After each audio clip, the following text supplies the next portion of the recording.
പ്രിയപ്പെട്ട Shri M V ഗോവർദ്ധി ഷാളണിച്ച് സ്വീകരിക്കുന്നു.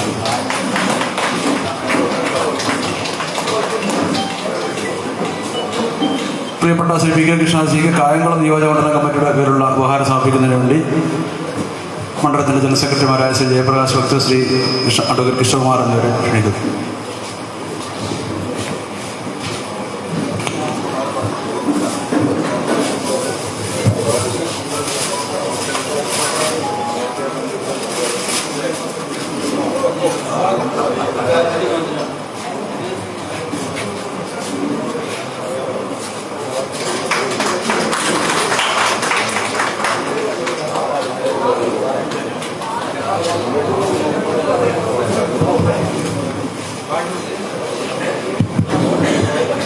അധ്യക്ഷ ഭാഷണം ശ്രീ എം വി ഗോപകുമാർ, ജില്ലാ അധ്യക്ഷൻ.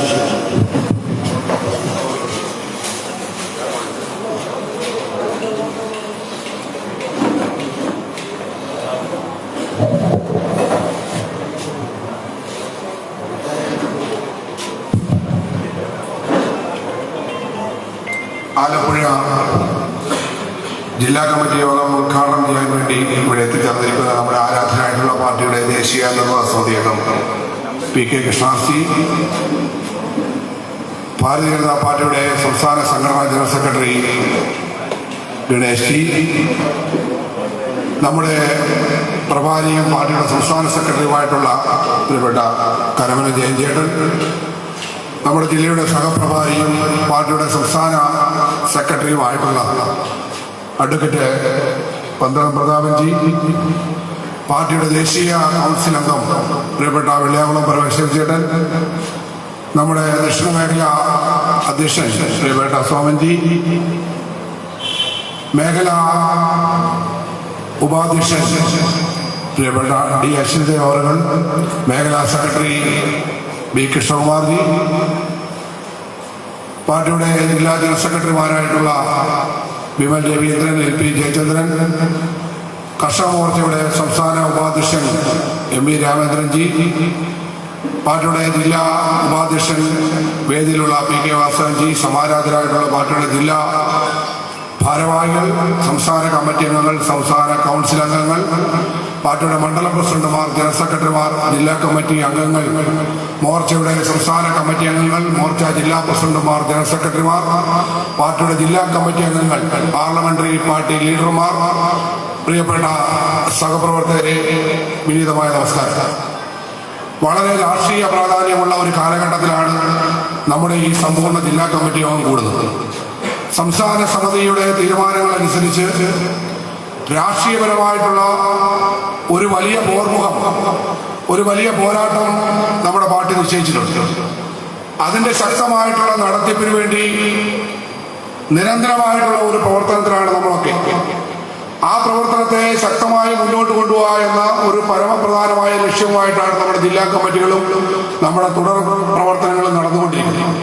കേരളത്തിലെ രാഷ്ട്രീയത്തിൽ ഒരിക്കലും കേട്ടുകേഴ്വിയില്ലാത്ത തരത്തിൽ കേരളത്തിന്റെ രാഷ്ട്രീയ ചരിത്രത്തിൽ മുമ്പെങ്ങും സംഭവിക്കാത്ത തരത്തിൽ ഒരു മുഖ്യമന്ത്രിക്കെതിരായി ജനങ്ങൾ മുഴുവൻ അണിനിരക്കുന്ന ഒരു കാഴ്ച. തികച്ചും ഭരണപരമായിട്ടുള്ള അദ്ദേഹത്തിന്റെ അധികാരങ്ങൾ പൂർണ്ണമായി ഉപയോഗിച്ചുകൊണ്ട്, ആ മുഖ്യമന്ത്രി എന്ന പദവിയുടെ എല്ലാ അധികാരങ്ങളും ഉപയോഗിച്ചുകൊണ്ട് അത്യന്തം ഹീനമായിട്ടുള്ള രാജ്യദ്രോഹപരമായിട്ടുള്ള സ്വർണ്ണക്കടത്തും കറൻസി കടത്ത് പോലെയുള്ള പ്രവർത്തനങ്ങളിൽ ഏർപ്പെടുക, അതിന് നേതൃത്വം നൽകുക എന്ന അത്യന്തം ദാരുണമായിട്ടുള്ള, കേരളത്തിന്റെ സമൂഹത്തിന് പോലും നാണക്കേടുണ്ടാക്കുന്ന തരത്തിലുള്ള ഒരു രാഷ്ട്രീയ സാഹചര്യം കേരളത്തിൽ സംജാതമായിരിക്കും. അതിനെതിരായി പോരാടേണ്ട കോൺഗ്രസിനെ സംബന്ധിച്ച്, പ്രതിപക്ഷത്തെ സംബന്ധിച്ച് നമ്മൾ ചിന്തിക്കുമ്പോൾ എല്ലാം നഷ്ടപ്പെട്ട് ഭാരതത്തിൽ എല്ലായിടത്തും അപജയങ്ങൾ മാത്രം ഏറ്റുവാങ്ങി കേരളത്തിൽ പിടിച്ചു നിൽക്കാനുള്ള പരിശ്രമമായി അവർ കേരളത്തിന്റെ പൊതുനിരത്തുകളെ സമരം ചെയ്യുമ്പോൾ, പരസ്പരം CPM-മായി തമ്മിലടിക്കുമ്പോൾ അവർക്കതിന് ശക്തിയില്ല എന്ന് മുഴുവൻ ജനങ്ങളും ഒരേപോലെ കേരളത്തിന്റെ രാഷ്ട്രീയം അറിയുന്ന, ഭാരതത്തിന്റെ രാഷ്ട്രീയം അറിയുന്ന സാധാരണക്കാരായിട്ടുള്ള ജനങ്ങൾ കോൺഗ്രസിനെ സംബന്ധിച്ച് ഈ തരത്തിൽ മുന്നോട്ട് പോകാൻ കഴിയില്ല, ഒരു പ്രതിപക്ഷ പാർട്ടിയുടെ ധർമ്മം നിറവേറ്റാൻ കഴിയില്ല എന്ന വ്യക്തമായ ബോധ്യം കേരളത്തിന്റെ സമൂഹത്തിന് ഉള്ള ഒരു സാഹചര്യം. ഇവിടെയാണ് BJP ശക്തമായിട്ട് മുന്നോട്ട് പോകുന്ന കാഴ്ച നമുക്ക് കാണാൻ കഴിയുന്നത്. എല്ലായിടത്തും നമുക്കറിയാം, കഴിഞ്ഞ തദ്ദേശ ഇപ്പോൾ നടന്നിട്ടുള്ള തദ്ദേശ സ്വയംഭരണ ഉപതെരഞ്ഞെടുപ്പിലുമൊക്കെ വളരെ ശക്തമായിട്ടുള്ള മുന്നേറ്റം. തൃക്കാക്കര ഉൾപ്പെടെ നമ്മുടെ ബലമനുസരിച്ച് നമ്മുടെ ശക്തി പാർട്ടിയുടെ സംഘടനാ പ്രവർത്തനം അനുസരിച്ച് ഒരു കോട്ടവും തട്ടാതെ നമ്മൾ മുന്നോട്ട് പോയിട്ടുണ്ട് എന്നുള്ളതാണ് വസ്തുത, യഥാർത്ഥത്തിലുള്ള വസ്തുത. ഇവിടെയാണ് ആലപ്പുഴ ജില്ലയെ സംബന്ധിച്ച് നമുക്കറിയാം, നമ്മുടെ ഭാരതീയ ജനതാ പാർട്ടിയുടെ വളർച്ചയ്ക്ക് അനുകൂലമായിട്ടുള്ള ഒരുപാട് ഘടകങ്ങൾ ആലപ്പുഴയിൽ നിലനിൽക്കുന്നു എന്ന യാഥാർത്ഥ്യം നാം ആലോചിക്കണം. നമ്മുടെ പ്രിയപ്പെട്ട രഞ്ജിത് ശ്രീനിവാസൻ നമുക്ക് നഷ്ടപ്പെട്ടത് ഇവിടുത്തെ തീവ്രവാദ പ്രവർത്തനത്തിന്റെ എത്രത്തോളം ശക്തമായിരിക്കുന്നു എന്നതിന്റെ സൂചനയാണ്. അതിനെതിരായിട്ടുള്ള വലിയ പോരാട്ടം നമ്മുടെ വിവിധ ക്ഷേത്ര സംഘടനകൾ ഭാരതീയ ജനതാ പാർട്ടിയുടെ നേതൃത്വത്തിലുള്ള വലിയ പോരാട്ടം ആലപ്പുഴയിൽ നടക്കുകയാണ്. തീർച്ചയായിട്ടും രാഷ്ട്രീയം നമ്മൾ പരിശോധിക്കുമ്പോൾ ഈ തീവ്രവാദ പ്രവർത്തനത്തെ എതിർത്ത് തോൽപ്പിക്കാൻ കഴിയുന്ന ഒരേ ഒരു സംഘടന, ഒരു പ്രസ്ഥാനം ആ രാഷ്ട്രീയ സ്വയംസേവക സംഘവും BJPയുമാണ് എന്ന് പൊതുസമൂഹം വിലയിരുത്തുന്ന കാഴ്ച നമുക്ക് കാണാൻ കഴിയും. അതിൻ്റെതായിട്ടുള്ള സംഘടനാ പ്രവർത്തനത്തിലുള്ള ഒരു ശക്തി നമുക്കുണ്ട് എന്നുള്ളത് വസ്തുതയാണ്. അത് മുന്നോട്ട് കൊണ്ടുപോകാൻ കഴിഞ്ഞാൽ വളരെ വ്യക്തമായി നമുക്ക് കൊടുക്കേണ്ടി വന്ന, നമുക്ക് നൽകേണ്ടി വന്ന ബലിദാനത്തിന് മറുപടി കൊടുക്കാൻ നമുക്ക് കഴിയുമെന്നുള്ള കാര്യത്തിൽ യാതൊരു സംശയമില്ല. അതുപോലെ കാർഷിക മേഖലയും തീരദേശ മേഖലയും ഒക്കെ തകർന്നടിച്ചുകൊണ്ട് ഇടതുപക്ഷ പ്രസ്ഥാനങ്ങൾക്ക് വലിയ വേരോട്ടമുള്ള, അവർക്ക് ശക്തി നൽകിയിട്ടുള്ള ഒരു ജില്ലയാണ് നമ്മുടെ ജില്ല. അവിടെ നമ്മൾ കഴിഞ്ഞ ലോക്സഭാ തെരഞ്ഞെടുപ്പ് മുതൽ ആരംഭിച്ചിട്ടുണ്ട്. അതിനു മുമ്പ് നമ്മുടെ സംഘടനാ പ്രവർത്തനം നടത്തിയ നമ്മുടെ നേതാക്കന്മാർ ഈ വേദിയിൽ സദസ്സിലുമുണ്ട്. ഒരുപാട് ത്യാഗങ്ങൾ ഏറ്റുവാങ്ങിക്കൊണ്ട്, ഒരുപാട് ജീവൻ നൽകിക്കൊണ്ട് ആ പ്രവർത്തനങ്ങൾ നടത്തിയതിന്റെ ഫലമാണ് നമുക്ക് കഴിഞ്ഞ ലോക്സഭാ തെരഞ്ഞെടുപ്പില്, തുടർന്ന് നമ്മുടെ പഞ്ചായത്ത് തെരഞ്ഞെടുപ്പിലും ഒക്കെ നമുക്ക് വലിയ മുന്നേറ്റം ഉണ്ടാക്കാൻ കഴിയും. അതിന്റെ ഒരു മുന്നോട്ട് പോക്കിന് വളരെ ശക്തമായിട്ടുള്ള പ്രവർത്തനം നമുക്ക് അനിവാര്യമാണ്. അതേപോലെ ആലപ്പുഴ ജില്ലയിൽ രൂപപ്പെട്ടിട്ടുള്ള ഇടത് വലത് സംഘടനകളുടെ ഐക്യം നമ്മളെ സംബന്ധിച്ച് തീവ്രവാദത്തെ പോലെ തന്നെ നമ്മൾ ഭയപ്പെടുന്നതും, എന്നാൽ അതിനെ രാഷ്ട്രീയപരമായി കൈകാര്യം ചെയ്താൽ ഭാരതീയ ജനതാ പാർട്ടി ഗുണമുണ്ടാകുന്നതുമായിട്ടുള്ള ഒരു കാര്യം തന്നെയാണ്. കാരണം കോടന്തുരത്തിലും പാട്രാട്ടിലും തിരുവമ്പള്ളൂരും ചെന്നിത്തലയും നമ്മളെ സംബന്ധിച്ച് നമുക്ക് നമ്മുടെ കയ്യിൽ എത്തിയിട്ടുള്ള പഞ്ചായത്തുകളാണ്. നമ്മൾ ഏറ്റവും വലിയ ഒറ്റകക്ഷിയായിട്ടുള്ള പഞ്ചായത്തുകളാണ്. മാവേലിക്കര അടക്കം നമ്മൾ ഒന്നിച്ച് നമ്മുടെ കയ്യിൽ നമ്മളാണ് ജനങ്ങളുടെ വോട്ടനുസരിച്ച് നമ്മളാണ് മുൻപന്തിയിൽ നിൽക്കുന്നത്. നമുക്കാണ് ജനങ്ങൾ അംഗീകാരം തന്നത്. നമ്മളെ ഭരിക്കാനാണ് ജനങ്ങൾ ഏൽപ്പിച്ചത്. പക്ഷേ ഈ സ്ഥലങ്ങൾ നമുക്കറിയാം, പാട്രാടും ചെന്നിത്തലയും കോടന്തുരത്തിലും അങ്ങനെ തന്നെയാണ് ഭരണം ആരംഭിച്ചത്. പക്ഷേ ഇപ്പോ അവിശ്വാസം കൊണ്ടുവന്ന് നമ്മളെ പുറത്താക്കിക്കൊണ്ട് അവർ ഒന്നിച്ചു ഭരിക്കുകയാണ്. കാരണം കേരളത്തിൽ എല്ലായിടത്തും വളരെ ശക്തമായി തെരുവിൽ ഇപ്പോ സ്വർണ്ണക്കടത്തിന്റെ പേരിൽ തമ്മിലടിക്കുന്ന CPM-ഉം കോൺഗ്രസും വളരെ ശക്തമായിട്ട് ഒന്നിച്ചു നിന്നുകൊണ്ട് BJPയെ ചെറുക്കുകയാണ്.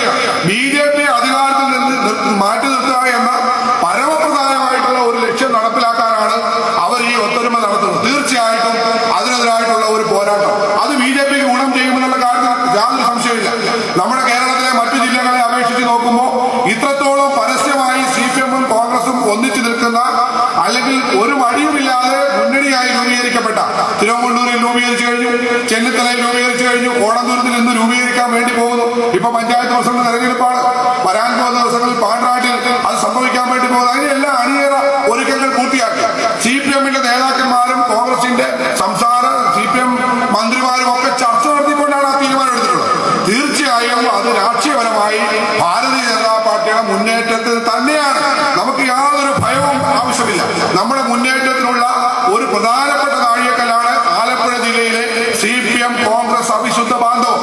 അത് ജനങ്ങളിൽ എത്തിച്ചുകൊണ്ട് നമുക്ക് മുന്നോട്ട് പോയാൽ ഏറ്റവും പ്രധാനമായിട്ടുള്ള തീവ്രവാദത്തിനെതിരായിട്ടുള്ള പോരാട്ടവും ഇടതു വലതു മുന്നണികളും അവരുടെ ഒത്തൊരുമയും അവർ തീവ്രവാദ ശക്തികൾക്ക് നൽകുന്ന പിന്തുണയും ഇത് നമ്മളെ സംബന്ധിച്ചിടത്തോളം നമ്മുടെ രാഷ്ട്രീയപരമായിട്ടുള്ള പ്രാധാന്യം ആലപ്പുഴയിൽ വർദ്ധിക്കുകയാണ്. അതേപോലെയാണ് ആലപ്പുഴ ജില്ലയോടുള്ള ഈ സർക്കാരിന്റെ അവഗണന. അത് സംബന്ധിച്ചിട്ടുള്ള ചർച്ചകളൊക്കെ ഈ യോഗത്തിൽ വിശദമായി നടക്കുമെന്നുള്ളത് കൊണ്ട് ഞാൻ അതിലേക്കൊന്നും കടക്കാൻ ആഗ്രഹിക്കുന്നില്ല. എല്ലാ മേഖലയും, പ്രധാനപ്പെട്ട എല്ലാ മേഖലയും ഗവൺമെന്റ് അവഗണിക്കുകയാണ്. കോൺഗ്രസ്, ഇടതുപക്ഷം, ഇവിടുത്തെ പ്രതിപക്ഷം അതിന് പ്രാധാന്യം കൊടുക്കുന്നില്ല.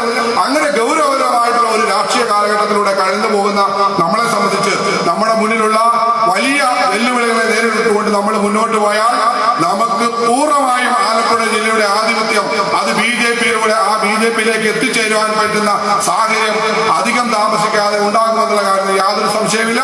അതിനു വേണ്ടിയിട്ടുള്ള പോരാട്ടത്തിൽ പ്രിയപ്പെട്ട എല്ലാ സഹപ്രവർത്തകരും അവരുടെ ഉത്തരവാദിത്വം നിർവഹിച്ചുകൊണ്ട് മുൻപന്തിൽ തന്നെ ഉണ്ടാകണമെന്ന് വിനീതമായി അഭ്യർത്ഥിച്ചുകൊണ്ട് നമ്മുടെ ഈ ജില്ലാ കമ്മിറ്റി യോഗം, സമ്പൂർണ്ണ ജില്ലാ കമ്മിറ്റി യോഗം ഔപചാരികമായി ഉദ്ഘാടനം ചെയ്ത് സംസാരിക്കാൻ ആരാധനായിട്ടുള്ള നമ്മുടെ ദേശീയ നിർവാഹക സമിതി അംഗം പ്രിയപ്പെട്ട PK കൃഷ്ണദാസിയെ ഇവിടെ പങ്കെടുത്തിട്ടുള്ള ഓരോ പ്രവർത്തകരുടെയും പേരിൽ ഹാർദമായി സ്വാഗതം ചെയ്യുന്നു. നന്ദി, നമസ്കാരം, വന്ദേ മാതരം.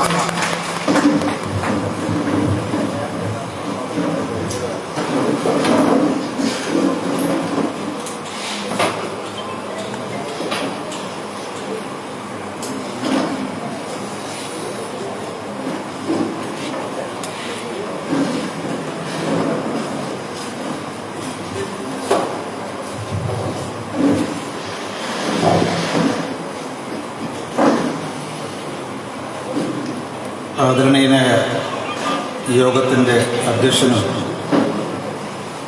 ആലപ്പുഴ ജില്ലാ പ്രസിഡന്റ് കൂടിയായ ശ്രീ ഗോപകുമാർ, സമാദരണീയനായ സംസ്ഥാന സംഘടന general secretary Shri M Ramesh G, ഈ ജില്ലയുടെ പ്രഭാരി BJPയുടെ സംസ്ഥാന സെക്രട്ടറി കൂടിയായ ശ്രീ കരമന ജയൻ, ദക്ഷിണ മേഖല അധ്യക്ഷൻ ശ്രീ സോമൻ, സഹപ്രഭാരിയും സംസ്ഥാന സെക്രട്ടറിയുമായ ശ്രീ പന്തളം പ്രതാപൻ, മുൻ ജില്ലാ അധ്യക്ഷനും നാഷണൽ കൗൺസിൽ അംഗവും പാലക്കാട് ജില്ലയുടെ സഹപ്രഭാരിയുമായ ശ്രീ വെള്ളിയാകുളം പരമേശ്വരൻ ജി, നമ്മുടെ മേഖലയുടെ ആദരണീയനായ ഉപാധ്യക്ഷൻ D അശ്വിനി ദേവ്, മേഖലാ സെക്രട്ടറി ശ്രീ കൃഷ്ണകുമാർ, ഇതേപോലെ ജില്ലാ ജനറൽ സെക്രട്ടറിമാരായ ശ്രീ ജയചന്ദ്രൻ, ശ്രീ വിമൽ രവീന്ദ്രൻ, കർഷക മോർച്ചയുടെ സംസ്ഥാന ഉപാധ്യക്ഷൻ ശ്രീ രാമചന്ദ്രൻ, വേദിയിൽ ഉപോഷനായ ജില്ലാ ഉപാധ്യക്ഷൻ ശ്രീ വാസുദേവൻ, ഇവിടെ സന്നിഹിതരായിട്ടുള്ള സംസ്ഥാന സമിതി അംഗങ്ങൾ, ജില്ലാ ഭാരവാഹികൾ, മറ്റു മോർച്ചയുടെ ഭാരവാഹികൾ, സഹപ്രവർത്തകരെ, സഹോദരി സഹോദരന്മാരെ, നമസ്കാരം. ആലപ്പുഴയുടെ മണ്ണിൽ ആദർശത്തിൻ്റെ ബലിപീഠത്തിൽ ജീവത്യാഗം ചെയ്ത നന്ദുവും അതേപോലെ രഞ്ജിത് ശ്രീനിവാസൻ ഉൾപ്പെടെയുള്ള എല്ലാ ബലിദാനികളുടെയും ജ്വലിക്കുന്ന സ്മരണയ്ക്ക് മുന്നിൽ ഞാൻ ആദ്യമേ ഒരുപടി കാവ്യപുഷ്പങ്ങൾ അർപ്പിക്കുന്നു. ഈ ബലിദാനികളുടെ സ്വപ്നങ്ങൾ സാക്ഷാത്കരിക്കാൻ അവർ കുടിമാടത്തിലേക്ക് പോകുമ്പോൾ നമ്മെ ഏൽപ്പിച്ച ആദർശത്തിലെത്തിയിട്ടുണ്ട്.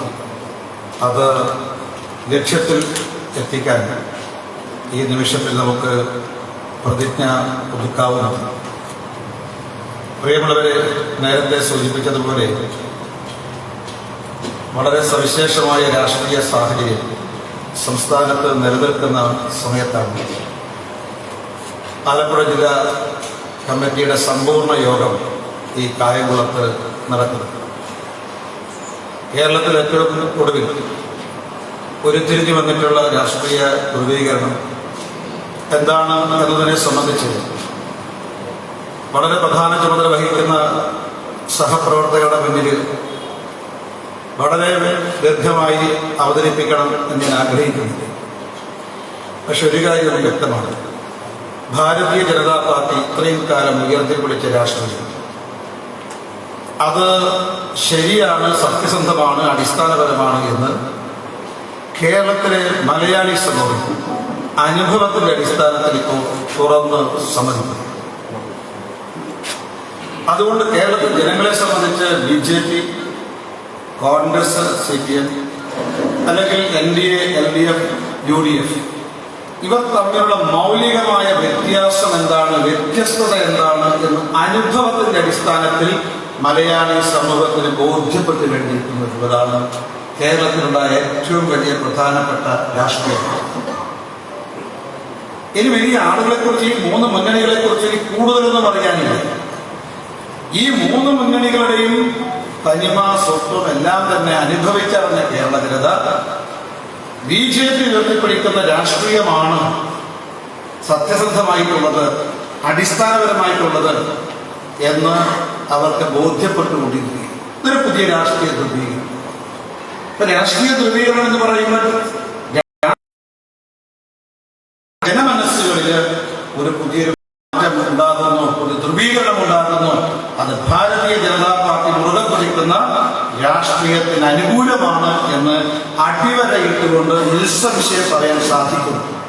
കാരണം കാലിക രാഷ്ട്രീയ സാഹചര്യം അതാണ് ഓരോ മലയാളിയെയും ബോധ്യപ്പെടുത്തുന്നത്. ഇപ്പോൾ താരതമ്യപ്പെടുത്താൻ വളരെ എളുപ്പമാണ്. ഒരു ഭാഗത്ത് നരേന്ദ്രമോദി സർക്കാരിന്റെ 8 വർഷം പൂർത്തിയാക്കി, കേരളത്തിൽ അധികാരത്തിൽ വന്നിട്ടുള്ള പിണറായി സർക്കാരിന്റെ 6 വർഷവും പൂർത്തീകരിക്കുക. ഈ 2 ഭരണകൂടത്തെ കുറിച്ചുള്ള താരതമ്യ പഠനം തന്നെ എന്താണ് LDF-ഉം BJP തമ്മിലുള്ള വ്യത്യാസം, എന്താണ് UDF LDF BJP തമ്മിലുള്ള വ്യത്യാസം എന്ന് ജനങ്ങൾക്ക് ബോധ്യപ്പെട്ടിരിക്കുകയാണ്. ഇപ്പൊ 8 വർഷത്തെ നരേന്ദ്രമോദി സർക്കാരിന്റെ ഭരണം അത് അനുഭവത്തിന്റെ അടിസ്ഥാനത്തിലാണ് ഇന്ത്യയിലെ ജനങ്ങൾ സൽഭരണമാണെന്ന് പറയുന്നത്. അവിടെ അനുഭവത്തിന്റെ അടിസ്ഥാനത്തിൽ നമ്മുടെ മുദ്രാവാക്യം സബ്കാ സാത്ത്, സബ്കാ വികാസ്, സബ്കാ വിശ്വാസ്. ഇത് കേവലം ഒരു മുദ്രാവാക്യമല്ല. നമ്മുടെ ഭാരതത്തിലെ ഓരോ വിഭാഗം ജനങ്ങളും അവിടെ അനുഭവത്തിന്റെ അടിസ്ഥാനത്തിൽ യെസ്, ഈ 8 വർഷം രാജ്യം ഭരിക്കുന്ന സർക്കാർ ഞങ്ങളോടൊപ്പമാണ് എന്നവർക്ക് ബോധ്യപ്പെട്ടു. ഈ മഹാമാരി കാലത്ത് ഇന്ത്യയിൽ 80 കോടിയിലധികം വരുന്ന സാധാരണക്കാരൻ, പാവപ്പെട്ടവൻ, പാർശ്വവൽക്കരിക്കപ്പെട്ടവൻ റേഷൻ ഷാപ്പിൽ നിന്നും ഒരു കുടുംബത്തിലെ ഒരാൾക്ക് 5 കിലോഗ്രാം അരിയും അതുപോലെ തന്നെ ധാന്യങ്ങളും സഞ്ചിയിൽ വാങ്ങിക്കൊണ്ടുപോകുന്ന സമയത്ത് ജോലിയില്ല, കൂലിയില്ല, പട്ടിണി കിടക്കേണ്ട ഒരു സാഹചര്യമുണ്ട്. ആ സമയത്ത് സൗജന്യമായി അരിയും ധാന്യവും വാങ്ങിക്കൊണ്ടുപോകുന്ന സാധാരണക്കാരൻ പറയുന്ന യെസ്, നരേന്ദ്രമോദി സർക്കാർ ഞങ്ങളുടെ കൂടെയുണ്ട്, ഞങ്ങളുടെ സർക്കാരാണ്.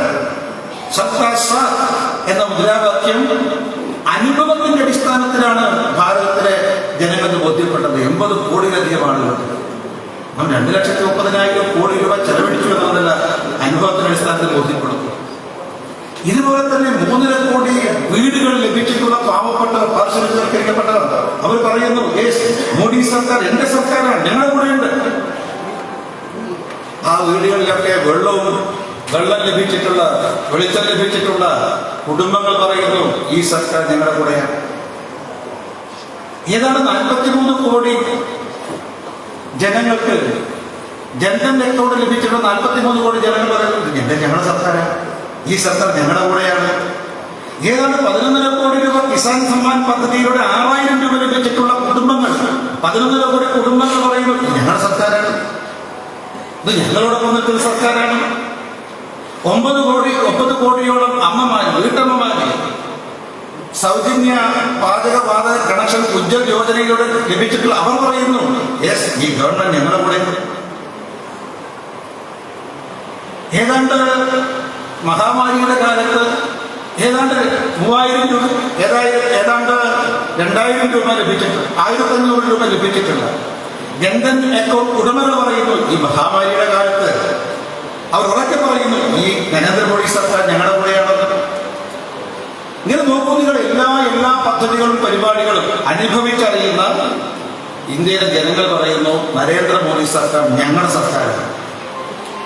മാത്രമല്ല ഉക്രൈനിൽ നിന്നും തിരിച്ചു വന്ന ഭാരതീയർ, കേരളീയർ അഭിമാനത്തോടുകൂടി പറയുന്നു, വള്ളത്തോട് എഴുതിയ വരികൾ ശരിയാണ്, ഭാരതം എന്ന പേര് കേട്ടാൽ അഭിമാനപൂരിതമാകണം അന്തരംഗമെന്ന്.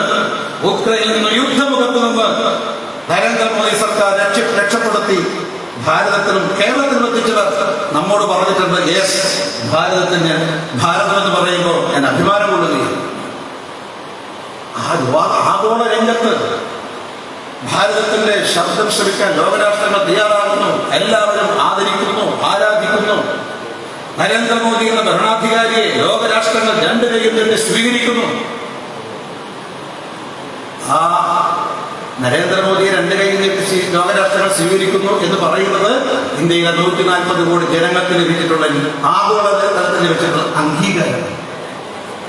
ഓരോ ഭാരതീയന്റെയും ആത്മാഭിമാനം കഴിഞ്ഞ 8 വർഷത്തിനുള്ളിൽ ആകാശത്തോളം ഉയർന്നു. ഈ കഴിഞ്ഞ 8 വർഷം പൂർത്തീകരിക്കുന്നതിന്റെ ഭാഗമായിട്ട് ഹിമാചൽ പ്രദേശിൽ നടന്ന ചടങ്ങിൽ നമ്മുടെ പ്രിയങ്കരനായ പ്രധാനമന്ത്രി പറഞ്ഞു ഈ 8 വർഷക്കാലത്തിനിടയിൽ ഈ നാട്ടിൽ 140 കോടി ജനങ്ങൾക്കും തല ഉയർത്തി നിൽക്കാൻ സാധിക്കുന്ന പദ്ധതികളും പരിപാടികളുമാണ് ഞങ്ങളുടെ ഗവൺമെന്റ് നടപ്പാക്കിയത്. ഒരിക്കൽ പോലും ഒരു ഭാരതീയനും തല കുലിക്കേണ്ടി വരുന്ന ഒരു സാഹചര്യവും എൻ്റെ ഗവൺമെന്റ് ഉണ്ടാക്കിയിട്ടില്ല. ഇതൊരു വലിയ പ്രസംഗം. 8 വർഷത്തിനുള്ളിൽ എല്ലാ ഭാരതീയനും തല ഉയർത്തി നിൽക്കാൻ സാധിക്കുന്ന സാഹചര്യം സൃഷ്ടിച്ചു എന്ന് മാത്രമല്ല, ഒരു ഭാരതീയനും ആരുടെ മുന്നിലും തല കുലിക്കേണ്ടി വരുന്ന ഒരു സാഹചര്യവും 8 വർഷത്തിനുള്ളിൽ എൻ്റെ ഗവൺമെന്റ് ഉണ്ടാക്കിയില്ല. അപ്പൊ ജനങ്ങൾക്ക് പൂർണ്ണമായും ഈ നരേന്ദ്രമോദി സർക്കാർ എന്താണ്, BJP എന്താണ്, BJPയുടെ വികസനം എന്താണ്, ഭാരതീയ ജനതാ പാർട്ടി ആരോടൊപ്പം നിൽക്കുന്നു എന്നുള്ളത് 8 വർഷക്കാലത്തിൽ ബോധ്യപ്പെട്ടു. കേരളത്തിലെ മലയാളികൾക്കും ബോധ്യപ്പെട്ടു. എന്നാൽ 6 വർഷക്കാലത്ത് ഈ സംസ്ഥാനത്ത് എന്താ നടന്നത് എന്നുള്ളതിനെ കുറിച്ച് ഇപ്പൊ ആർക്കും ഒരു സംശയമില്ല. ഓരോ ദിവസവും സ്വപ്ന ഈ 6 വർഷക്കാലത്തെ പിണറായി സർക്കാരിന്റെ നേട്ടങ്ങൾ എണ്ണി പറയുന്നു. നമ്മുടെ ഇന്ദ്രനെയും ചന്ദ്രനെയും ഭയമില്ലാത്ത, ഊരിയ വാളിന് മുന്നിലൂടെ നിർഭയനായി നടന്ന നമ്മുടെ മുഖ്യമന്ത്രി ഇപ്പോ കൊല്ലം ലാലയിൽ കെട്ടിയ ആടിനെ പോലെയാണ്. കൊല്ലം ലാലയിൽ ആടിനെ കെട്ടിയിട്ട് ഓരോ അടി അടിക്കുമ്പോൾ ആട് ഞെട്ടുകയാണ്. ഇത് സ്വപ്ന ഇന്നെന്താ പറയുന്നത്, നാളെ എന്താ പറയുന്നത്, ഓരോ ദിവസം പറയുമ്പോഴും നമ്മുടെ ഈ ഇന്ദ്രനെയും ചന്ദ്രനെയും ഭയമില്ലാത്ത മുഖ്യമന്ത്രി ഞെട്ടുകയാണ്. കാരണം എന്തുകൊണ്ടാണ്? ഈ 6 വർഷക്കാലം കേരളത്തിൽ നടന്നത് അധോലോക പ്രവർത്തനങ്ങൾ. മുഖ്യമന്ത്രിയും CPM-ഉം ഈ 6 വർഷക്കാലം ഈ സംസ്ഥാനത്ത് നടത്തിയത് ഒരു അധോലോക പ്രവർത്തനമാണെന്ന കാര്യത്തിൽ യാതൊരു സംശയവും. എന്താണോ ഒരു കാലത്ത് മുംബൈയിൽ ദാവൂദ് ഇബ്രാഹിം നടത്തിയത്, അതേ പ്രവർത്തനം തന്നെയാണ് പിണറായി വിജയനും കോടിയേരി ബാലകൃഷ്ണനും ഈ ഗവൺമെന്റും CPM-ഉം കേരളത്തിൽ നടത്തിയത് എന്ന് നിസ്സംശയം പറയാൻ സാധിക്കും. ദാവൂദ് ഇബ്രാഹിം നടത്തിയത് എന്താ? സ്വർണ്ണക്കടത്ത്, ഡോളക്കടത്ത്, കറൻസി കടത്ത്, ഹവാല, ഈ നികുതി വെട്ടിപ്പ്, അതുവഴി രാജ്യദ്രോഹ പ്രവർത്തനം. ഇതിൽ എന്തെങ്കിലും വ്യത്യസ്തമായ പ്രവർത്തനം ശ്രീമാൻ പിണറായി വിജയനും കോടിയേരി ബാലകൃഷ്ണൻ നേതൃത്വത്തിൽ CPM-ഉം കേരളം നടത്തിയിട്ടുണ്ടോ?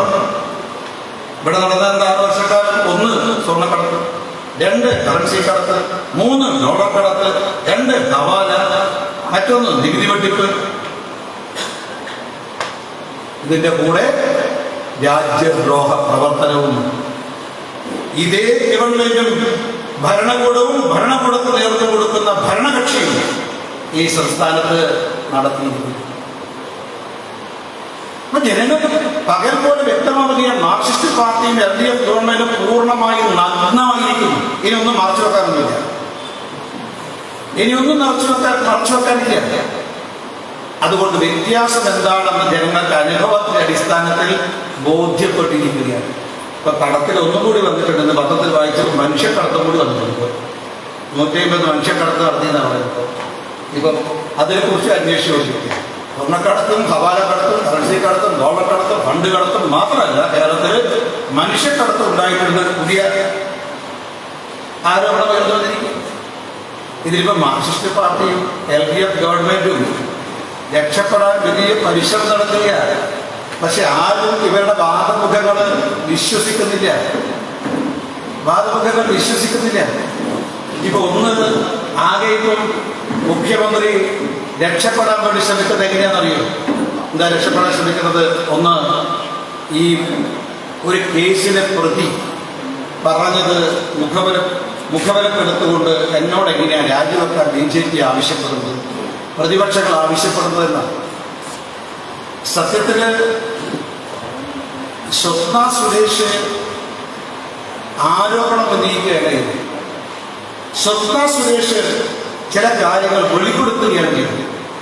സ്വപ്ന സുരേഷ് കേസിലെ പ്രതി തന്റെ കൂട്ടുപ്രതികൾ ചെയ്തിട്ടുള്ള ദുഷ്കർമ്മങ്ങൾ വെളിപ്പെടുത്തുകയാണ്.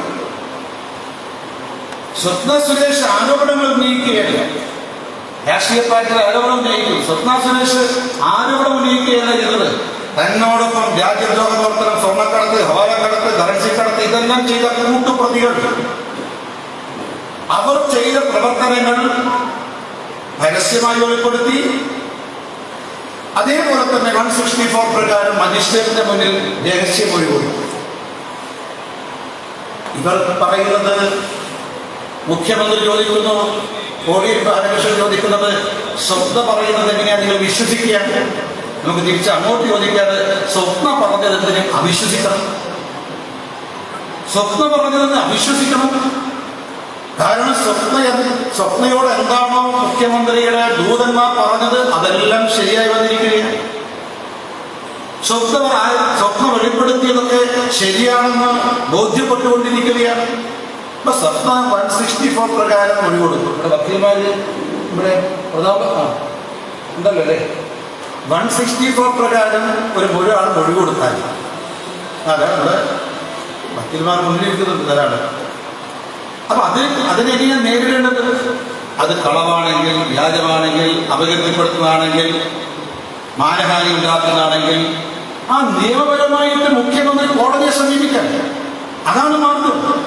പക്ഷെ സ്വപ്ന പറഞ്ഞതിനെതിരെ 164 പ്രകാരം സ്വപ്ന മജിസ്ട്രേറ്റ് മുന്നിൽ കൊടുത്ത മൊഴി ഈ തരത്തിൽ നിയമപ്രകാരം നേരിടുന്നതിന് പകരം ദൂതന്മാരെ അയച്ച് ഭീഷണിപ്പെടുത്താൻ, പ്രലോഭിപ്പിക്കാൻ എന്തുകൊണ്ട് മുഖ്യമന്ത്രി തയ്യാറായി? സത്യത്തിൽ മനസ്സിലാക്കേണ്ടത് 164 പ്രകാരം ഒരാൾ മജിസ്ട്രേറ്റ് മൊഴി കൊടുത്ത് നിയമവിരുദ്ധാണോ? വക്കീൽ പറയട്ടെ, ആണോ? അല്ല. നമ്മുടെ നിയമപരമായ അവകാശമാണത്. അത് നിയമവിരുദ്ധമല്ല. അപ്പൊ നിയമവിധേയമായി പ്രവർത്തിക്കുന്നതിന്റെ പിന്നിൽ ഗൂഢാലോചനയില്ല. പക്ഷേ സ്വപ്ന സുരേഷ് 164 പ്രകാരം കേസ് രഹസ്യമൊഴി കൊടുത്തതിന് പിന്നിലുള്ള ഗൂഢാലോചന അന്വേഷിക്കാനാണ് സംസ്ഥാന സർക്കാർ ADGPയുടെ നേതൃത്വത്തിൽ പ്രത്യേക സംഘത്തെ നിശ്ചയിച്ചത്. പക്ഷെ നിയമവിധേയമായിട്ട് ഉള്ള പ്രവർത്തനത്തിന് ഗൂഢാലോചനയില്ല. എന്ത് ഗൂഢാലോചനയാണ് അന്വേഷിക്കേണ്ടത്? ഇത് കണ്ടു പൊടിയിടാൻ വേണ്ടിയിട്ടാണ്. പക്ഷെ അതേ സമയത്ത് നിയമപ്രകാരം കൊടുത്ത മൊഴി മാറ്റാൻ നടത്തിയ ശ്രമത്തിന്റെ പിന്നിൽ ഗൂഢാലോചനയുണ്ട്. നിയമപ്രകാരം കൊടുത്ത മൊഴി മാറ്റാൻ ശ്രമിക്കുന്ന നിയമവിരുദ്ധമായിട്ട് ചെയ്തതിന്റെ പിന്നിൽ ഗൂഢാലോചനയുണ്ട്. അതുകൊണ്ട് അന്വേഷിക്കേണ്ടത് 164 പ്രകാരം സ്വപ്ന സ്വദേശ് മജിസ്ട്രേറ്റിന് മൊഴി നൽകിയതിന്റെ പിന്നിലെ ഗൂഢാലോചനയല്ല അന്വേഷിക്കേണ്ടത്. 164 പ്രകാരം നൽകിയ മൊഴി മാറ്റാൻ നടത്തിയ ശ്രമത്തിന്റെ പിന്നിലുള്ള ഗൂഢാലോചനയാണ് സത്യത്തിൽ അന്വേഷിക്കേണ്ടത്. മുഖ്യമന്ത്രിക്ക് പങ്കുണ്ടോ ഈ ഗൂഢാലോചനയിൽ? മുഖ്യമന്ത്രി ഓഫീസിൽ പങ്കുണ്ടോ ഈ ഗൂഢാലോചനയിൽ? ആഭ്യന്തര വകുപ്പിലെ ഉന്നത ഉദ്യോഗസ്ഥർക്ക് പങ്കുണ്ടോ ഈ ഗൂഢാലോചനയിൽ? ഷാജീവ് കിരൺ മാത്രമല്ല, ഷാജീവ് കിരൺ പോയിട്ടുള്ളത് മുഖ്യമന്ത്രിയുടെ ഓഫീസും ആഭ്യന്തര വകുപ്പിലെ ഉന്നത ഉദ്യോഗസ്ഥന്മാരുടെ നിർദ്ദേശപ്രകാരമാണ്. അതുകൊണ്ടാണ് ADGP, വിജിലൻസ് ADGP 36 തവണയോ 24 തവണയോ 54 തവണയോ ഈ മധ്യസ്ഥനായിട്ടുള്ള ഷാജീവ് കിരണിനെ ഫോണിലൂടെ വിളിച്ചിട്ടുണ്ട്. അപ്പൊ ഒരു കാര്യം ഉറപ്പാണ്, എന്തിനാ മുഖ്യമന്ത്രി ഈ സ്വപ്ന സുരേഷ് നൽകിയ 164 ഭയപ്പെടുന്നത്? അപ്പൊ മുഖ്യമന്ത്രി നമ്മളോട് പറഞ്ഞെന്താ? കേരളത്തില് ജനങ്ങളെ പഠിപ്പിച്ചത് എന്താ? മടിയിൽ കനമുള്ളവനെ വഴിയിൽ ഭയപ്പെടേണ്ടതുള്ളൂ. പക്ഷെ ഇവിടെ മുഖ്യമന്ത്രി ഇപ്പോ എല്ലാറ്റിനെയും ഭയപ്പെടുകയാണ്. കേന്ദ്ര ഏജൻസിയെ ഭയപ്പെടുന്നു, സ്വപ്ന സുരേഷിനെ ഭയപ്പെടുന്നു, 164 സ്റ്റേറ്റ്മെന്റിനെ ഭയപ്പെടുന്നു, കറുത്ത നിറത്തെ ഭയപ്പെടുന്നു. നിറത്തെ മാത്രമല്ല ഭയപ്പെടുന്നത്, നിഴലിനെ പോലും ഭയപ്പെടുന്ന മുഖ്യമന്ത്രിയാണെന്ന് കേരളത്തിൽ. അന്വേഷണ ഏജൻസിയെ ഭയപ്പെടുന്നു. മടിയിൽ കനമില്ലെങ്കിൽ അതിന് അന്വേഷണ ഏജൻസിയെ ഭയപ്പെടുന്നത്. കേന്ദ്ര അന്വേഷണ ഏജൻസിക്കെതിരെ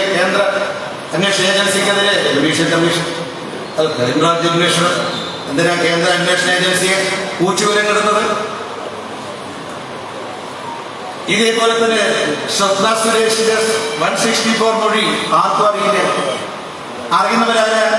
ഒന്ന് സ്വപ്ന സുരേഷ്, രണ്ട് അത് രേഖപ്പെടുത്തിയ മജിസ്ട്രേറ്റിന്, മറ്റാരെ ഇപ്പം ഏതെങ്കിലും ഏജൻസിക്ക് ഇത് കൈമാറിയിട്ടുണ്ടെങ്കിൽ അവർക്കറിയാം. പക്ഷെ മുഖ്യമന്ത്രിക്ക് അറിയില്ല. പക്ഷെ അറിയാത്തൊരു സ്റ്റേറ്റ്മെന്റിനെതിരായിട്ട് മുഖ്യമന്ത്രി ഭയപ്പെടുന്നത്. അപ്പൊ ഒരു കാര്യം ഉറപ്പാണ്, സ്വപ്ന സുരേഷ് വെളിപ്പെടുത്തിയതിനെ കുറിച്ച് മുഖ്യമന്ത്രിക്ക് നന്നായിട്ട് അറിയാം. കാരണം മുഖ്യമന്ത്രി സ്വപ്ന സുരേഷിനെ പോലെ തന്നെ ഈ അധോലോക പ്രവർത്തനത്തിൽ കൂട്ടുപ്രതിയാണ് കേരളത്തിലെ മുഖ്യമന്ത്രി പിണറായി വിജയൻ. അതുകൊണ്ടാണ് സ്വപ്ന സുരേഷിന്റെ 164 മൊഴി പുറത്തു വന്നില്ലെങ്കിലും അത് എന്തായിരിക്കുമെന്ന് ഊഹിക്കാൻ അദ്ദേഹത്തിന് കഴിയുന്നു.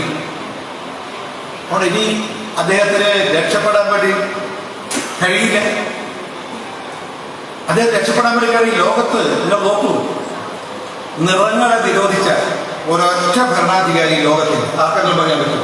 പല നിരോധനവും ലോകത്ത് പല ഭരണാധികാരികൾ ഏർപ്പെടുത്തിയിട്ടുണ്ട്. പക്ഷേ നിറങ്ങൾക്ക് നിരോധനം ഏർപ്പെടുത്തിയ ലോകത്തിലെ ആദ്യത്തെ ഭരണാധികാരിയാണ് പിണറായി വിജയൻ.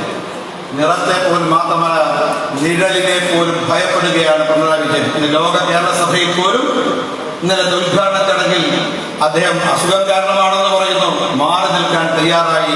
ജനങ്ങളെ അഭിമുഖീകരിക്കാൻ പ്രയാസപ്പെടുന്ന മുഖ്യമന്ത്രിയാണ്.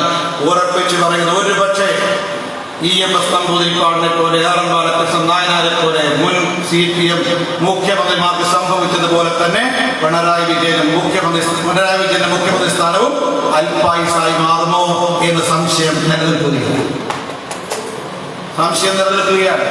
രക്ഷപ്പെടാൻ വേണ്ടി പോകുന്നില്ല.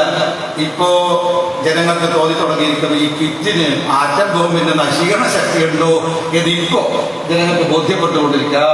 മഹാമാരി കാലത്ത് വിതരണം ചെയ്ത ആ കിറ്റാണല്ലോ ഈ ദുരന്തത്തിന്റെ എല്ലാം അടിസ്ഥാനപരമായ കാരണം. ഈ കിറ്റിന് ആറ്റം ബോംബിന്റെ നശീകരണ ശക്തി ഉണ്ട് എന്ന് അന്ന് ആരും തിരിച്ചറിഞ്ഞിട്ടില്ല.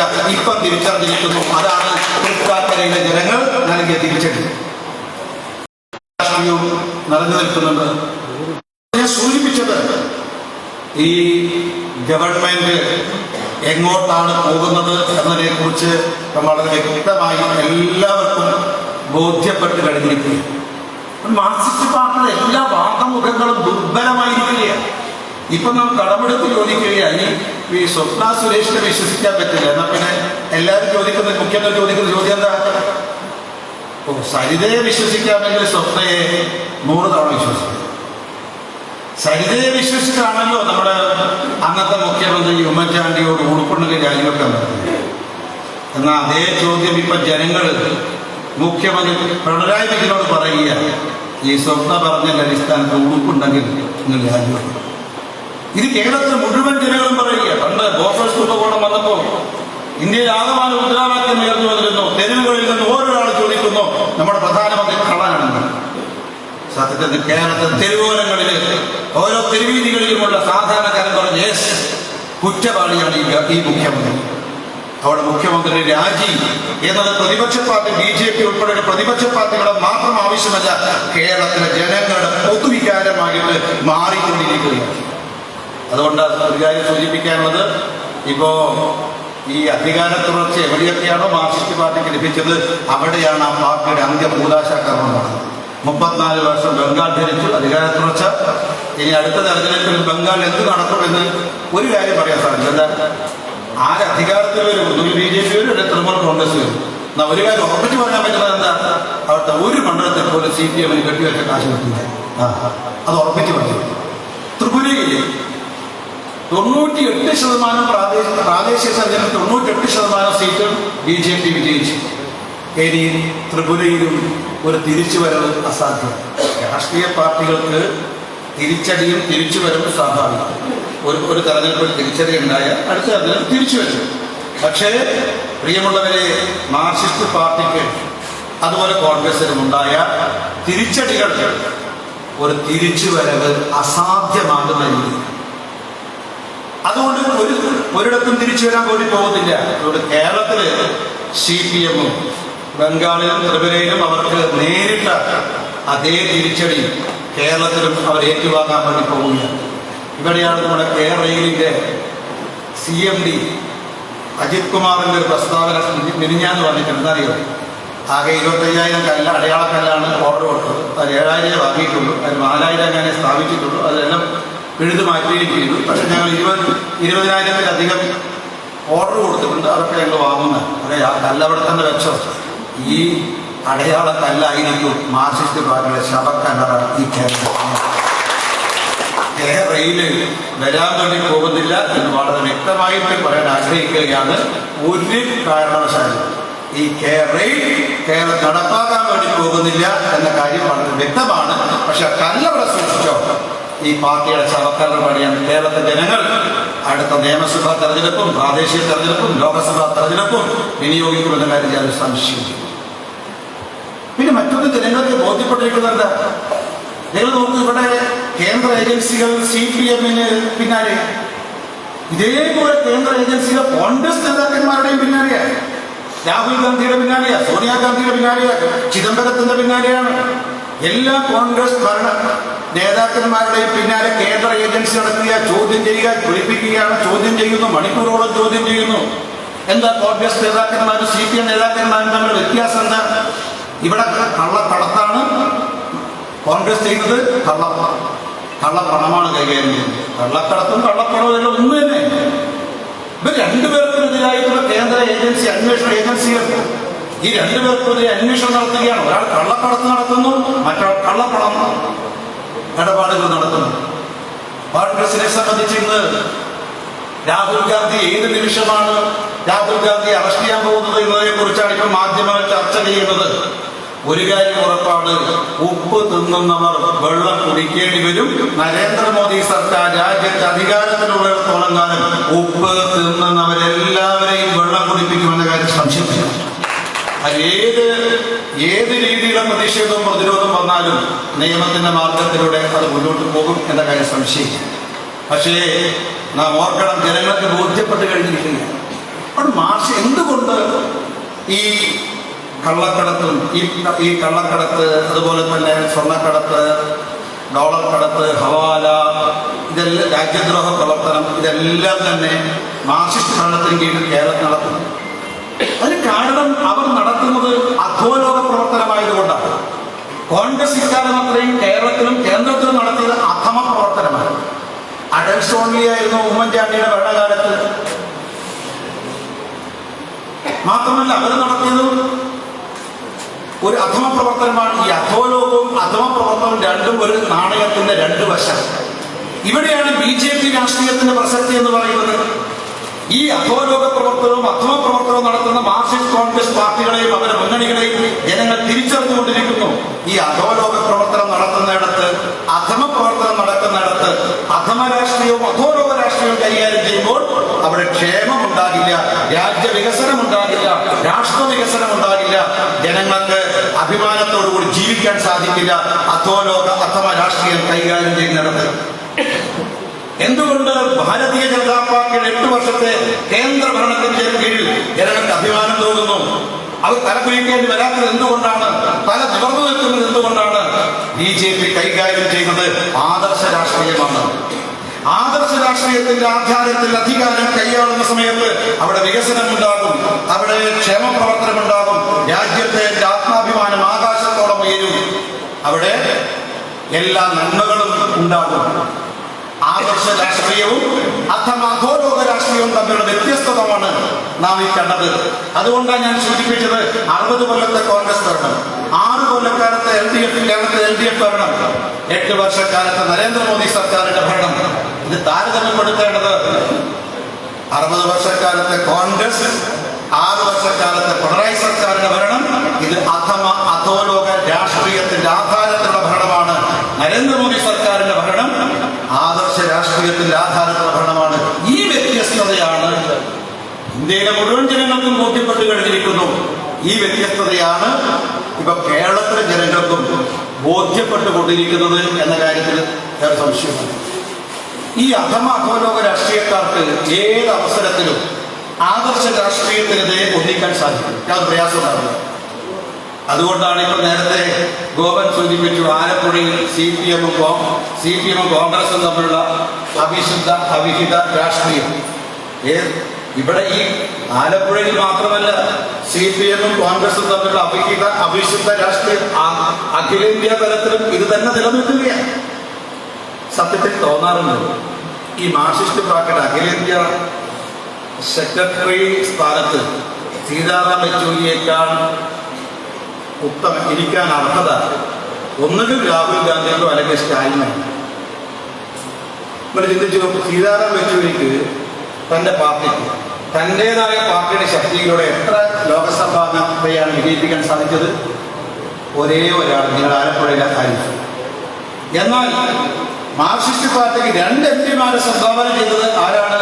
തമിഴ്നാട്ടിൽ നിന്ന് രാഹുൽ ഗാന്ധിയുടെ കോൺഗ്രസും അല്ലെങ്കിൽ സ്റ്റാലിന്റെ DMK ആണ്. അവിടെ സീതാറാം യെച്ചൂരിയേക്കാൾ കൂടുതൽ CPM-ന്റെ അഖിലേന്ത്യാ സെക്രട്ടറി പദവി അലങ്കരിക്കാൻ അർഹത ഒന്നുകിൽ രാഹുൽ ഗാന്ധിക്കാണ് അല്ലെങ്കിൽ സ്റ്റാലിനാണ്. ഞാൻ സൂചിപ്പിക്കുന്നത് ഈ മാർക്സിസ്റ്റ് പാർട്ടിയും കോൺഗ്രസും തമ്മിലുള്ള അവിശുദ്ധ രാഷ്ട്രീയത്തിന്റെ ഏറ്റവും വ്യക്തമായ തെളിവാണിത്. ഇപ്പൊ മാത്രമല്ല, ഇതാ ഈ രാഷ്ട്രപതി തെരഞ്ഞെടുപ്പിൽ, ഉപരാഷ്ട്രപതി തെരഞ്ഞെടുപ്പിൽ കോൺഗ്രസും CPM-ഉം തമ്മിലുള്ള അവിശുദ്ധ രാഷ്ട്രീയം ആരംഭിക്കാൻ വേണ്ടി പോവുകയാണ്. കോൺഗ്രസിനെ പ്രതിപക്ഷ പാർട്ടികൾ പോലും തള്ളിപ്പറയുമ്പോൾ പ്രതിപക്ഷത്തുള്ള പ്രമുഖ കക്ഷികളെല്ലാം കോൺഗ്രസിനെ അവഗണിക്കുന്ന സമയത്ത് കോൺഗ്രസിന് മാന്യമായ പരിഗണന കൊടുക്കുന്ന ഒരേ ഒരു പ്രതിപക്ഷ പാർട്ടി അത് മാർക്സിസ്റ്റ് പാർട്ടിയാണ്. അവിടെ കേരളത്തിൽ CPM-ഉം കോൺഗ്രസും പലപ്പോഴും രംഗത്ത് ഈ സഖ്യം ഉണ്ടാക്കിയിട്ടുണ്ട്. ഇപ്പം ആലപ്പുഴ ജില്ലയിലെ പല പഞ്ചായത്തിലും അണിയറയിൽ, നേരത്തെ അണിയറയിൽ CPM-ഉം കോൺഗ്രസും തമ്മിൽ അവിഹിത സഖ്യം ഉണ്ടായിരുന്നു. ഇപ്പൊ ആലപ്പുഴയിലടക്കം ഈ അണിയറയിലുള്ള CPM കോൺഗ്രസ് സഖ്യം അരങ്ങത്തുമെത്തിയിരിക്കുന്നു എന്നുള്ളതാണ് ഇവിടെ ചില പഞ്ചായത്തുകളിലെ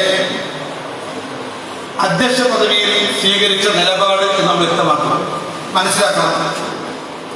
അവിടെ ഈ രാഷ്ട്രപതി തെരഞ്ഞെടുപ്പിൽ, ഉപരാഷ്ട്രപതി തെരഞ്ഞെടുപ്പിൽ പുതിയ ഈ സഖ്യം വീണ്ടും രംഗത്ത് വരാൻ വേണ്ടി പോവുകയാണ്. ഇനി ഒരു കാര്യം ഉറപ്പായി, ഇനി മാർക്സിസ്റ്റ് പാർട്ടിയും കോൺഗ്രസും ദേവേന്ദ്രനാഥ മുട്ടുപട്ടു വന്നാലും BJP നിശ്ചയിക്കുന്ന, നിയോഗിക്കുന്ന ആൾ മാത്രമേ രാഷ്ട്രപതി സ്ഥാനത്തും ഉപരാഷ്ട്രപതി സ്ഥാനത്തും സംശയമുണ്ട്. ആ രീതിയിൽ ഇന്ത്യയിലെ രാഷ്ട്രീയ സാഹചര്യം മാറിക്കഴിഞ്ഞിരിക്കുന്നു. സ്വാഭാവികമായും കേരളത്തിലെ ജനങ്ങൾ ഈ 2 പാർട്ടികളെ കുറിച്ചും ഈ അധമ രാഷ്ട്രീയം കൈകാര്യം ചെയ്യുന്ന CPM കോൺഗ്രസ് രാഷ്ട്രീയത്തെക്കുറിച്ചും അവരുടെ അവിഹിത സഖ്യത്തെക്കുറിച്ചും അവിശുദ്ധ ബന്ധത്തെക്കുറിച്ചും മനസ്സിലാക്കി കഴിഞ്ഞിരിക്കുന്നു. സ്വാഭാവികമായും ഇവിടെ ഒരു പുതിയ രാഷ്ട്രീയം ഉരുത്തിരിഞ്ഞു വരികയാണ്. ഒരു കാര്യം ഉറപ്പാണ്, ഒരു പുതിയ കേരളം സൃഷ്ടിക്കപ്പെടണമെങ്കിൽ ഒരു പുതിയ രാഷ്ട്രീയവും ഒരു പുതിയ നേതൃത്വം ആവശ്യം. ഒരു പുതിയ രാഷ്ട്രീയത്തിലൂടെ അല്ലാതെ, ഒരു പുതിയ നേതൃത്വത്തിലൂടെ അല്ലാതെ കേരളത്തിൽ രക്ഷപ്പെടാൻ സാധ്യമല്ല. ഈ 1957 ശേഷമുള്ള നമ്മുടെ രാഷ്ട്രീയ സാധ്യത, നമ്മുടെ അനുഭവം നമ്മളെ ബോധ്യപ്പെടുത്തുന്നത് അതാണ്. അതൊരു കേരളത്തിലെ ജനങ്ങൾ നരേന്ദ്രമോദി ഉയർത്തിപ്പിടിക്കുന്ന ഒരു പുതിയ രാഷ്ട്രീയം ഉണ്ടല്ലോ, ഒരു പുതിയ ഭാരതം കെട്ടിപ്പടുക്കാൻ അതേ ഒരു പുതിയ രാഷ്ട്രീയമാണ് അദ്ദേഹം മുറുകെ പിടിച്ചത്. അതേ പുതിയ രാഷ്ട്രീയം കേരളത്തിലും ഉണ്ടാകേണ്ടതിന്റെ അനിവാര്യത നമ്മുടെ സംസ്ഥാനത്തെ മലയാളി സമൂഹം ഇത് ബോധ്യപ്പെട്ടുകൊണ്ടിരിക്കുന്നു. ഇതാണ് കേരളത്തിൽ ഉണ്ടായിക്കൊണ്ടിരിക്കുന്ന പുതിയ രാഷ്ട്രീയ ധ്രുവീകരണം, പോളറൈസേഷൻ എന്ന് നാം മനസ്സിലാക്കേണ്ടിയിരിക്കുന്നു. അപ്പൊ സ്വാഭാവികമായി ഇതിൽ നിന്ന് നമുക്ക് മനസ്സിലാക്കേണ്ടത്, പ്രിയമുള്ളവരെ, നമുക്ക് പൂർണ്ണ ആത്മവിശ്വാസത്തോടെ, വിജയവിശ്വാസത്തോടെ രാജനൈതിക രംഗത്ത് കേരളത്തിലും പ്രവർത്തിക്കാൻ സാധിക്കും. ദേശീയ രാഷ്ട്രീയത്തിൽ നിന്ന് അകന്നു നിൽക്കുന്ന കേരളം ദേശീയ രാഷ്ട്രീയത്തോട് ചേർന്ന് നിൽക്കുന്ന, BJP രാഷ്ട്രീയത്തോട്, നരേന്ദ്രമോദി രാഷ്ട്രീയത്തോട് ചേർന്ന് നിൽക്കുന്ന ഒരു പുതിയ രാഷ്ട്രീയം ഇവിടെ ഉണ്ടാകാൻ വേണ്ടി പോകുന്നു. അതാണ് കേരളത്തിൽ ഉണ്ടാകുന്ന രാഷ്ട്രീയ മാറ്റം, രാഷ്ട്രീയ പരിവർത്തനം എന്ന് സൂചിപ്പിക്കാൻ ആഗ്രഹിക്കുകയാണ്. ഞാൻ ദീർഘിപ്പിക്കുന്നില്ല. അതുകൊണ്ട് മുൻപത്തേക്കാൾ ഉപരി കൂടുതൽ സക്രിയമായി നമ്മുടെ പ്രവർത്തന രംഗത്ത് ഇറങ്ങേണ്ട സമയമാണിത്. സാഹചര്യം കൂടെ നമുക്ക് അനുകൂലമായി വന്നിരിക്കുന്നു. മാർക്സിസ്റ്റ് പാർട്ടിയും കോൺഗ്രസും തമ്മിലുള്ള ബന്ധങ്ങൾ ഇപ്പൊ എല്ലാം മറന്നേക്ക് പുറത്തു വന്നിരിക്കുന്നു.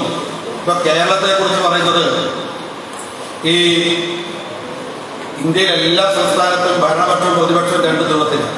എന്നാൽ ഭരണപക്ഷം LDF-ഉം പ്രതിപക്ഷ കക്ഷിയായ UDF ഇത്രയും ഐക്യത്തോടുകൂടി പ്രവർത്തിക്കുന്ന കേരളത്തിൽ മാത്രമാണ്. കാരണം ഇതിന്റെ ഇടനിലക്കാരാണെന്ന് ചോദിച്ചാൽ അത് പോപ്പുലർ ഫ്രണ്ട് പോലുള്ള രാജ്യദ്രോഹ ശക്തികളാണ്, തീവ്രവാദ ശക്തികളാണ്. ഈ തീവ്രവാദ ശക്തികളാണ് ഈ LDF-നെയും UDF-നെയും ഈ ഒരുമിച്ച് നിർത്തുന്ന കണ്ണി, അല്ലെങ്കിൽ ഒരുമിച്ച് നിർത്തുന്ന, ബന്ധപ്പെടുത്തുന്ന പാലം എന്ന് മനസ്സിലാക്കണം. കാരണം ഈ പോപ്പുലർ ഫ്രണ്ട് പോലുള്ള രാജ്യദ്രോഹ സംഘടനകൾ ഈ സംസ്ഥാനത്ത് നിലനിൽക്കണമെങ്കിൽ ഒന്നുകിൽ LDF ഭരണപക്ഷമാകണം, UDF പ്രതിപക്ഷമാകണം, അല്ലെങ്കിൽ UDF ഭരണപക്ഷമാകണം, LDF പ്രതിപക്ഷമാകണം. LDF UDF ഭരണപക്ഷമോ പ്രതിപക്ഷമോ ആയില്ലെങ്കിൽ BJP പോലുള്ള ദേശാഭിമാന പ്രചോദിതമായ രാജനൈതിക കക്ഷി ഒന്നുകിൽ ഭരണകക്ഷിയോ അല്ലെങ്കിൽ പ്രമുഖ പ്രതിപക്ഷ കക്ഷിയോ ആയാൽ ഒരിക്കലും രാജ്യദ്രോഹ സംഘടനകൾ ഇവിടെ നിലനിൽപ്പുണ്ടാവില്ല എന്ന് അവർക്കറിയാം. അതുകൊണ്ടാണ് അവർ ഈ രണ്ട് മുന്നണികളെ യോജിപ്പിച്ചു നിർത്താൻ എല്ലാ പരിശ്രമവും നടത്തുന്നത്. അതുകൊണ്ട് ദേശീയ തലത്തിലുള്ള പ്രധാനപ്പെട്ട എല്ലാ പ്രശ്നങ്ങളിലും LDFന്റെ UDFന്റെ അഭിപ്രായം അയോധ്യ മുതൽ ഏറ്റവും കൂടുതൽ നമ്മുടെ പൗരത്വ നിയമ ഭേദഗതി വരെ എല്ലാ കാര്യത്തിലും ഈ രണ്ടുപേർക്കും ഒരേ അഭിപ്രായമാണെന്ന കാര്യത്തിൽ യാതൊരു സംശയവുമില്ല. പക്ഷേ ഏതായാലും കേരളത്തിലെ ജനങ്ങൾക്ക് ഇപ്പൊ ഏറ്റവും കൂടുതൽ ഞാൻ നേരത്തെ കൂടുതൽ ആവർത്തിച്ച ഒരു വേർഡ് അനുഭവത്തിന്റെ അടിസ്ഥാനത്തിൽ ഇതെല്ലാം ബോധ്യമായിരിക്കുകയാണ്. ഏതായാലും അവിലും മലരും അതിന് കുന്തിരിക്കുകയും ഏതായാലും ഈ മുദ്രാവാക്യം കേരളത്തിലെ സാമാന്യ ജനതയുടെ മനസ്സിൽ മാഞ്ഞു പോകില്ല